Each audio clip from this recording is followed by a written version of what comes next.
Hi everybody, welcome to Wine Wednesday, and thanks for joining. So if you're listening in, this is my favorite time of the year, and I'm here at my watercress patch.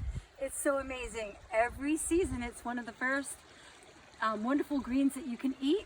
And so I come out here, it grows in the water, and I just chop it off, cut it off, put it in my basket, go home and wash it like 3 times because there can be some snails on here and you don't want to eat those. And it is just a wonderful peppery green.